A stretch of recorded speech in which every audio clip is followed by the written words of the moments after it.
Welcome to the Debrief Podcast with Matthew Stephen Brown. On this show, Pastor Matt sits down with his friends to answer your questions about life, Jesus, and the Bible. Let's get into the episode. Hey everyone, welcome to the Debrief Podcast with Pastor Matthew Stephen Brown. I get to be your host, Donna Martin. How are you? I'm good, man. I'm ready. These questions are crazy. They are crazy and amazing. Yes. And we're so grateful for all the questions you sent in. Thank you, thank you, thank you. We love hearing Pastor Matt's perspective. We love hearing what's on your heart, what you're thinking about, what questions you have. This is great. I mean, these are intense, good ones. I know. These are So really I didn't mean good. crazy as in nuts. I mean crazy as in awesome. You're not crazy. Yeah, no. But these are intense. Yes. Yeah, Yeah. awesome. All right. So our first is from Jesus from Riverside. Yes, Jesus. Okay, but Jesus from Yes. Riverside, California. Do you think economic class is a barrier for relationships as well? How do you think people in relationships who come from different socioeconomic backgrounds should handle their relationships given the worlds they come from? Yeah, I think class is the least talked about, most important issue in our culture. Wow. Everything is race, everything is gender, everything is sex. Nobody talks about class. It's a huge, huge deal. Oprah Winfrey, a black woman, has far more to do with Donald Trump than you. Right, absolutely. She lives in a different world, different experience, has her own security. She has houses all over the world, travels everywhere on a private jet plane. And I'm not saying that's wrong. I'm just saying she doesn't understand you. Oh, absolutely. Right. She just doesn't. Now, I think Oprah was poor at one time, wasn't she? So there may be parts of her from what she remembers, but it's been 30, 40 years since she's gone to McDonald's to get a Coke. Right. It's just a different world. And so the Bible speaks specifically to class, and it's a huge, huge issue. It's why the Apostle Paul talks about being a Roman citizen. Being a Roman citizen was a class, a stature. What would you say? It was a higher level of stature. Yeah. You were the class distinction. Yeah, a class distinction. And it was really, really important. And it's something that we don't talk about a lot. And so it's why a lot of times, when we see these political issues, we see people of color who are billionaires talking about their struggle. And I'm just like, Oprah could lose in her checking account all the dollars I own. Right, and exactly. she wouldn't know. She wouldn't know. Yeah. She wouldn't know. Right. And so, and again, that's not to disparage wealth. I'm not anti-wealth. I'm not anti-success. It's just a huge issue. And in the church, it's so important that not only are we diverse when it comes to race, when it comes to gender, when it comes to sexuality, we need to be diverse when it comes to wealth. And here's why. If you're a wealthy person, you need to be in touch with what middle-class people are feeling. You need to be in touch with what lower-class people are feeling. And it's so important to know, how blessed you are. And it's easy to forget that because what we tend to do is look at the people who are above us rather than the people that are struggling behind us. And in the church, you don't just befriend people who can go on the same vacations as you, who can, travel, who live in the same neighborhoods. You've got to be in areas. And here's a big part. There's a great book called Rich Dad, Poor Dad. I love that book. Yeah. And what he talks about is the things he learned from his dad, working class, and the things he learned from his best friend's dad, who was wealthy class. And he needed both. So he's not insulting poor dad. He's saying I need both. And so, if I was a poor person at Sandals Church, I would want to get in a small group with people who are doing better than me so I can learn. One of the ways that Tammy and I made wealth was we bought a second house. Now, I hadn't seen this. I didn't know this. But so much of the wealth that I have was simply because instead of buying a nicer car or taking a fancier trip, in 2008, when everyone was losing their houses, we held onto our house. It was hard. We held it for 10 years, and we bought a second home. That one act changed our future financially forever. Okay, then the next act was I met somebody in our church who invests in stocks. I told our church this a couple of years ago, if in 2020 you, instead of buying a Tesla for $100,000, invested that $100,000 in Tesla, you would be a millionaire today. So we can learn things from people. And to be a Christian, you need to be humble. And you need to say, I don't know it all. Anyone who knows it all, run from them. And so we need people in our church that are wealthy. So You know, whenever I'm wondering about the future economically, I'm not asking the poor people in our church. I'm asking the business owners. I'm asking the people who are having to take out loans. What are you doing? How are you learning this? So I learned from them, but I also go to our wealthier people and I say, hey, I need you to do more. Yeah. I need you to carry this. And it's been tough because most of our wealthy people have moved to Texas.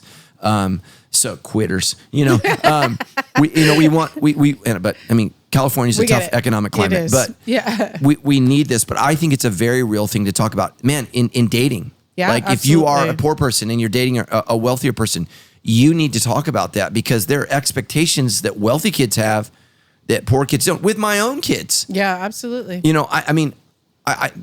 Because here's what we do as parents. We want to buy all our kids all the things we didn't have. I would suggest you don't do that because kids don't appreciate everything that's given to them. Yeah, no, they just don't. And a part of who Matt Brown is the poor Matt Brown who had to struggle, who didn't get. That creates drive. And so I think we need that. And so the hardest thing for wealthy people is to say no to your kids when you could say yes. Yeah. See, when you're poor, there's no, you don't have to pray about it. There just isn't. So I think that economic class is a huge barrier for relationships, for friendships, and we need to be so close. Eat in the workroom if you're the boss. Like I had my lunch today in the workroom. It was 11:30. Nobody was in there. But I have an office where I can eat in my office. You guys have a desk. So I got to eat with the working class. Right? You know what I'm saying? And that's important because what's going on in their life, what's happening. And I'm lucky I have kids who are struggling. And so my daughter's talking about the price of milk. Absolutely. I'm in a place in my life where, because I'm not feeding, like your son is 7'4". Right. I can't imagine. 6'2". I can't imagine your milk bill. He probably inhales milk. He inhales almost everything. Yes. Yeah. So in real time, right, how much groceries have gone up. And so we're spending college tuition on groceries. It's ridiculous. Yeah. Oh, and by the way, not to be political, but I learned this from Tyler's dad last night. Tyler's dad may or may not be running for office. So we're not allowed to say it. It is cheaper now in California for egg farmers to buy eggs from other states, import them here, and put the label on it. I believe because our Californian politicians are morons. Absolutely. And so part of your cost is what the decisions that are being made in Sacramento. So think about that.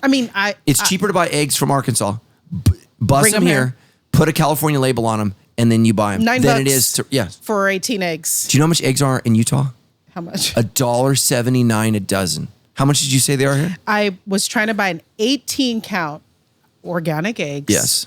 $9.90. So I was at Stater Brothers. Wow, this is not like I was at Whole Foods or whatever. Trader Joe's actually has really good deals. But this is why I don't like career politicians. Yeah. Because I feel like at around year 10 or 15, you lost it. You don't know how much eggs are, milk.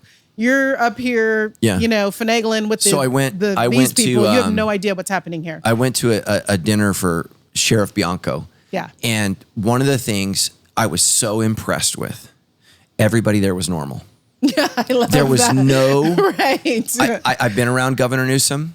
It's super hoity-toity, rich people. Where's the restaurant he ate at? French French Laundry. Yeah. Which, by the way, I've eaten there once. Somebody in our church gifted us $1,500 to have dinner. Nice. It didn't cover it. It didn't cover it. Really? I kid you not. I cannot tell you how much it was. So Governor Newsom, he's not hanging out with normal everyday people who are saying eggs are $9. Right. And that's killing me. Right. And we need politicians that are hanging around with normal everyday people because class is such a huge issue. And when you live in a gated community and you have your own security, and here's the thing, when you're rich, everything's free. Mm-hmm. It's because it doesn't cost anything. And when you're famous, these famous actors, that's right, they don't pay for anything. Right. Like they go to these restaurants, it's all comped. Mm-hmm. They have no idea. So class is a real issue. And we need to acknowledge that. And even myself, Tammy and I, when I proposed, I said, are you willing to be poor for the rest of your life? I actually said that, which I do not recommend for anyone. But we've been so much blessed. And it's because, if you're really good with money and you're doing really well, help our other married couples out. Yes. Because a lot of people don't, you know what poor people don't know how to do a lot of times is spend money. That's right. And here's the thing is the richest people in our church drive the most basic cars. Absolutely. Every time. The people in our church who don't tithe, can't give, they're pulling in a Mercedes Benz. And it's because when you waste your money on a car, that thing is a depreciating asset. Right. And there's this one guy in our church, he drives the crappiest truck. And I couldn't believe it. I met him because when we did the Reach campaign, he gave $250,000. And I'm like, what? I would love to be able to give that kind of money. And he just doesn't spend money on stuff. He spends money on investments. And what he said was, the kingdom's an investment. Yeah, absolutely. And so he gave to that. So I think that's important. Here's what we don't want to do. We don't want to shame wealth. Right. Because some people have earned it and worked for it. And most of those people work really hard, but we need to learn to work smarter, not harder. So I would say get in groups that are you don't want everybody who's married, because you need to remember as married people, you want to help yourself fighting, have a single person in there who would love to have somebody to fight with. Right? So have a single person in your group. You're struggling, fighting over how to raise your kids, get a single mom in your group. See, these are class issues. These are separate issues. And we come together and we realize, Tammy and I've got it really good. We got it really, really good. When we're with a family maybe and they've got a son or a daughter battling mental illness, it gives me a whole lot of grace for my kids because we're dealing with normal stuff. Yeah. And so it's so important. The church is not all white people. Not all black people, not all rich people, not all poor people. It's supposed to be this diverse gathering, the ecclesia, the called out ones who come together for Jesus. And that's why, I have the Lord's Supper now. Yeah. And we're going to get into that in the Vision series because it's what makes us one. What Jesus did. Man, awesome. I was preaching. That was good. Yep. Thank you so much for sending that question, Jesus. That was awesome. Okay, this is Jade from Tuscaloosa, Alabama. I'm a college student who stumbled across the Enneagram and through that found Sandals Church and your podcast. As a Baptist kid from the South, it's really nice to hear your perspective on issues of today. I work an on-campus job, and this year I have a lot of interaction with transgender identifying students. Unfortunately, the church seems pretty divided on this issue, and I'm not sure what the correct response is. For example, is it okay to recognize preferred pronouns? I've been praying a lot about this, and so far feel that loving this person to the best of my abilities and building a friendship from which I might later be able to speak truth into their lives is the most representative of Jesus. Do you have any advice? Yeah, I want to give a shout out to Jordan Peterson because I think he really provided clarity for me on this issue. And I don't know if he's a Christian or not, but I think he has a lot of regard for Christianity. And, he just really challenged me to think. So here's what I would say. Anyone personally, I will call them whatever they would like me to call them because I'm called to love and respect and honor people personally. When it comes to passing laws, forcing me to call men women and women men, and calling a person a plural pronoun, they, them, that makes me uncomfortable. And I think as Christians, we really need to weigh heavily into a problem that is unique to the Democratic Party.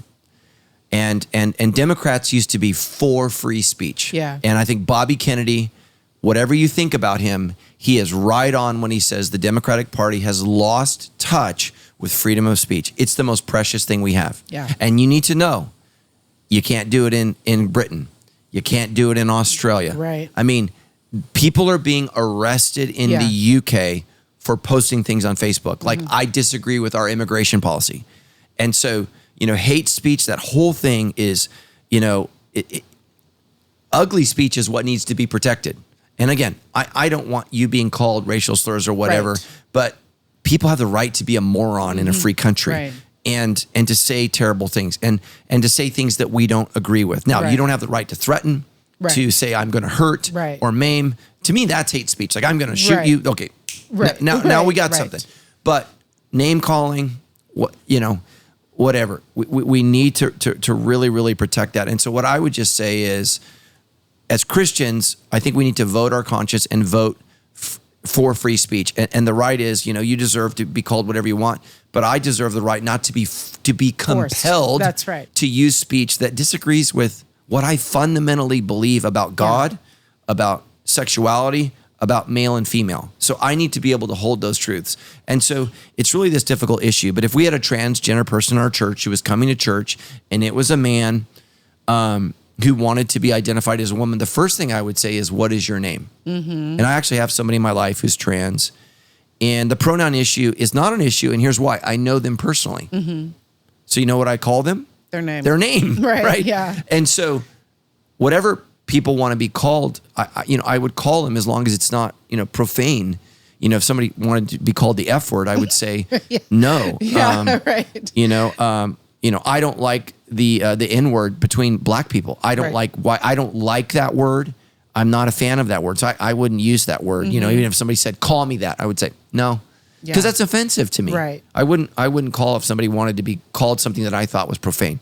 So I would say, whatever you can do for the person, Jesus said this, go the extra mile. Yeah. Now, when it comes to what do our kids need to be taught, what is male, what is female, we actually need real things to be taught in school. Yeah, absolutely. Real things. And our kids can't read well. They don't think well. They can't pass. You and I were talking before the show, 92% of black kids in Atlanta can't read and write at a 12th grade level when they graduate. It's a huge problem. I don't know what it is in San Bernardino. Here's what I know in California. It's bad. Absolutely. Across black, white, Asians are still doing really well. So a shout out to Asians. You're doing really well. But even amongst whites now, we're really struggling. Absolutely. And kids don't know how to read. They don't know how to write. And why is that important? Because reading and writing helps you think. And I don't know about you, but I want people who can think. Absolutely. And so, we want education to focus on real things like educating and the safety of our kids. I think about the shooting that happened in Georgia. Yeah. The FBI investigated that kid. They knew who he was. The school misidentified him. I don't know if you guys heard this, but they went and got the wrong kid. Oh, no. Yes. I did not know that. I think they had similar names, so they got the wrong kid out of class. And the mom called the school. Yeah. And so that's part of the problem is, let's get back to, public safety, number one. That's a huge issue. We want to be safe. And we want people to be treated with respect. And so whether a kid's gay, straight, identifies as a furry, I talked about that this weekend. We want these kids to be treated with love and respect. Now, at the church, Jade, I've made this decision. We're not going to allow kids to drink out of doggy dishes at the church because they're not animals. And that's important to me. And so I feel for the kid, and I don't want to put the kid down but I want the kid to know that their identity is in God, not in an animal. Right. And again, I said this in church, Jesus came to take leashes off, not to put them on. And that's something fundamental to who we are as Christians. And so it's a difficult issue because everything now is political. And I hope that one day we can get past this, but it won't be this election cycle. One of the things that I really appreciated about Sheriff Chad Bianco, he said, I just think, is it reasonable? Is it common sense? That's What's right. the truth? He said, those things are going to guide my decision making. And he said, people say that makes me right wing. And I was like, okay, that should make you normal. Right. Is it common sense? Is it reasonable? What are the facts? And then make the best decision for all people, whether they're gay or straight, whether they're black and white. Because, you and I were talking about, black kids in San Bernardino. I want them to do well. Absolutely. I want them to have every shot and every chance. And if they're underserved, let's serve them well. That's right. Because I don't want anybody. And again, if you graduate and you can't read, you can't write, you're never going to catch up. Yeah, absolutely. So. Yeah, this is really good. I think you had a great idea. You said, Jade, to love that person to the best of your ability and build a friendship with them. And she said later she'll be able to speak truth. And I think that's what you're talking about, is that if it's that personal relationship, call them their name, get to know that person, and the Lord will lead you. Yeah, yes. Absolutely. So thank you, Jade. I'm praying for you. You got a tough job. And at university, does she say she's in Tuscaloosa. Is it a Christian university? I don't know. Yeah, probably not because of the pronoun thing. You're in Tuscaloosa. If your name is Jade, she might be at HBCU, but we're not sure. Yeah. So, I don't know. Because sometimes as Christians, we have to operate according to laws at public universities that we don't agree with. But again, here's what I would say for every trans student: let them know you care about them. Yeah, absolutely. And let them know you love them. This is what makes Christians different, even if you disagree. So absolutely, so good. Thank you. All right. So we have Cynthia from Yes. Moreno Valley, California. She says, I'm a single 22-year-old renting a room from a 63-year-old man. I've lived there a year now, and it's just the two of us. My roommate also attends Sandals Church as well as me, and he has been very respectful and treats me as a daughter. How should a 22-year-old living with a 63-year-old live? What kind of boundaries should I be setting? Yeah, you need to be really careful, both for you and your reputation and his. I was sharing with Donna before the show, Cynthia, and so I want you to let us know if we pronounce your name right. I'm dying please to do. know. We've had all kinds of discussions, whether it's Sophia and a typo. Cynthia. Yeah, so let us know. And then tell us what it means. I'd love to know what that means. Yeah, that's awesome. So, Cynthia, if we're saying your name right, so as I think, number one, let me say I'm grateful that this man is treating you appropriately and there's healthy boundaries. Tammy and I have had young people live with us from time to time. When it comes to females, I've done this in the past. I think specifically, two of our friends at Sandals Church, they're both pastors here at Sandals. We had their daughter, who's on staff actually with you guys. She lived with us, and I can't remember for how long, but it was for a period of time. And that was okay, but I don't know that I would have a female living with me again. And nothing went wrong, nothing was wonky. It's just in this world, as a leader, as a man, I just need to be so far above reproach. And, if we were going to do it again, it would have to be a family member and or a male. That's just something that I would do. So what I would just say is it's important that you two are above reproach in every way. And I think it's sweet that he's a father-like figure to you. But even that needs to be, I would be cautious even in that, because you do have a dad somewhere and you want to make sure that you're honoring that person as well. So just healthy boundaries, because things do change. And so when we had this young lady living in our church, I can't just be free to wear what I want or don't want to wear in the house, because I have a young female who's not my daughter. And the truth is, even with my own daughters, I didn't just stroll through the house and whatever I wanted. Right. Tammy probably wishes our kids would move home so she doesn't have to see the unencumbered Matt Brown. But,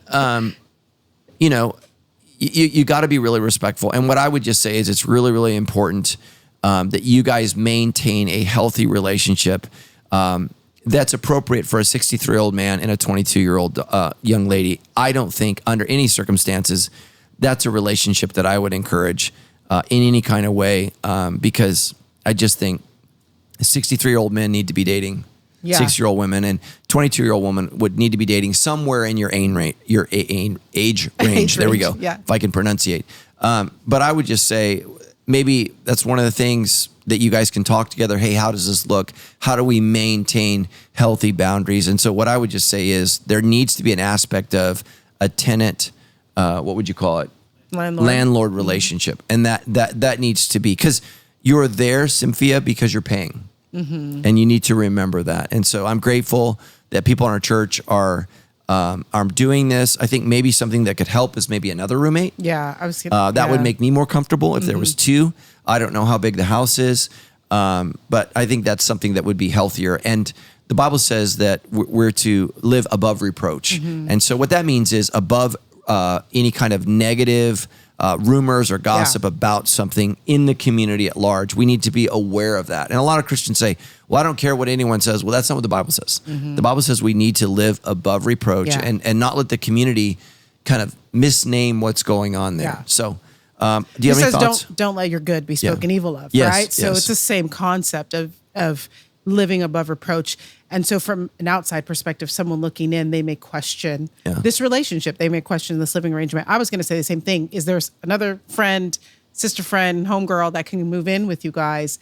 And it's hard out here. Yeah. It is hard to afford to live. Yes. And I should have spoken to that, because a lot of our young people are struggling. And I do think people in our church who have extra rooms do need to be better at this. I would just say, if you're a single guy, right, I would either open up just to guys or to maybe two female roommates, just so that there's, it's above reproach. Yeah, that's what the word says. And so, I think that's good. It is hard as anyone, let alone 22-year-old trying to make it out here. So praise God that you have a roof over your head and that this seems to be going well. But I think it's important what you said about making sure that those it remains landlord tenant. I mean, that kind of relationship. If you guys are doing things outside of that, let's go out to coffee or let's go get a snack. I think that might start to get a little and I would say, Cynthia, you need to honor him in that you are a tenant and you do need to pay rent. Yes, and so that's good. And he needs to honor you that way because he may be doing this because he may need an income. Sure. So we want to honor our elders and we want to honor people who are approaching their retirement age. So we want to honor that as well, and not take advantage and maybe expect things for free. So that's why I would say I would encourage a contractual relationship in this and maybe advise just a second roommate if it's possible. Yeah, absolutely. I wonder if they go to the same campus. Yeah. That would be interesting for me too, because then just keeping that relationship safe. So then, and contractual and professional as much as possible. So then it doesn't ruin your church family relationship in any way if something goes sour or south. No, amen. Yeah, that's it. Awesome. Thank you. Well, thank you for checking out this episode. You can always submit your own questions by going to move.sc/ask. And you can also submit them on the app and on social media. If you follow us on social media, I hope that you do. Put some questions in the comments, email them. We'd love to hear from you. Thank you so much. Thanks, Pastor Matt. Thanks, guys. Bye. Thanks for checking out this episode. If you'd like to support this podcast, you can donate at sandalschurch.com/support. This podcast is a way for Pastor Matt Brown to answer your questions about topics like the Bible, God, relationships, and culture. Like Pastor Matt often says on the show, a podcast is not a pastor. If you'd like prayer or need to speak with someone about a specific situation you are going through, you can email us at help@sandalschurch.com. If you enjoy this podcast, please like, comment, and subscribe. Thanks for being a debrief listener.